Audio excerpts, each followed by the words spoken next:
covering every county. This is your statewide newscast. Arkansas Today. Good afternoon. I'm Mallory Brooks. Thanks for joining us for Arkansas Today on this Wednesday afternoon. For the first time in 20 years, House Democrats are hosting public hearings for the potential impeachment of President Donald Trump. You're taking a live look inside the impeachment inquiry, which focuses on President Trump's call to Ukraine's president, urging an investigation into former Vice President Joe Biden testifying in today's hearing. William Taylor, the top U.S. diplomat in Ukraine, and State Department official George Kent will be live streaming the hearings on our website. That's KARK.com. Democratic state legislator Joyce Elliot announcing her candidacy for Central Arkansas's 2nd Congressional District. The announcement coming less than an hour before the end of the filing period for next year's election. Senator Elliot is the only Democrat who filed to run against Republican Representative French Hill. Hill was first elected to that seat in 2014. Denise Annette was sworn into her new seat as state representative of House District 36. Annette was elected on November 5th. The seat became vacant when Representative Charles Blake resigned. And Josh Mahoney announces that he is dropping out of the U.S. Senate race due to family health issues. In a statement you see there, Mahoney said in part, "I would like to extend my deepest gratitude to all of those who have supported me during the race. It has been the honor of my life to be able to meet and visit with so many Arkansans over the last 6 months and hear their voices." Former New York City mayor and billionaire businessman Michael Bloomberg making the trip to Little Rock to throw his name in the hat for the presidential primary. Bloomberg's visit to the natural state came as a surprise to some. Our Tyler Thomason was at the state capitol when it all happened and has what Bloomberg said about the upcoming election and why he hasn't fully committed to a run just yet. He stepped off the state capitol elevator and into the presidential probable conversation. Michael Bloomberg put pen to paper, followed by stamp to paper, solidifying his name on Arkansas presidential ballots in the March Democratic primary.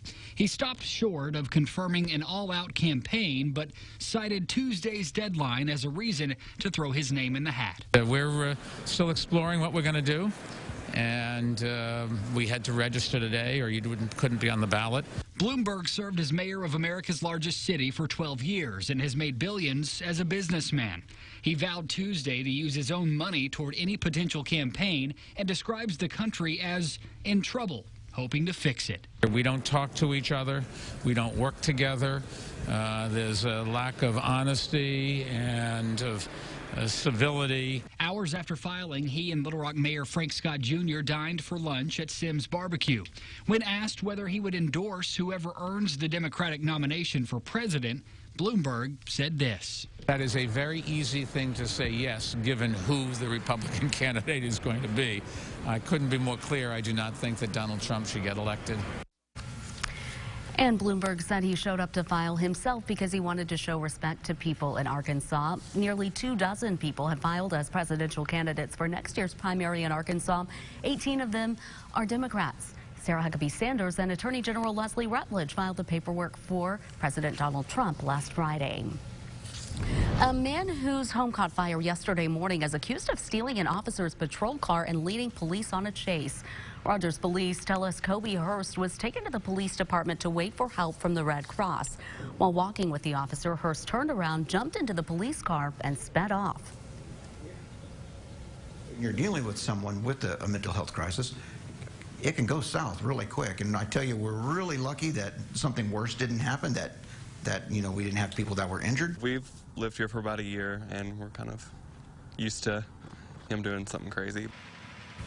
And this incident is still under investigation. We will, of course, keep you updated. Now to local news that matters. Arkansas health officials say 3 Arkansans have died from the flu this season. The health department says there have been more than 900 positive flu tests reported since September 29th and over 180 this week alone. Celebrity chef Gordon Ramsay here in Central Arkansas this week, and over the weekend he whipped a local favorite hangout into shape in the city of Conway.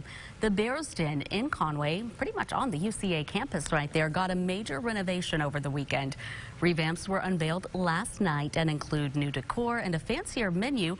all of which everyone says they love, but many miss the $5 pizza that was taken away.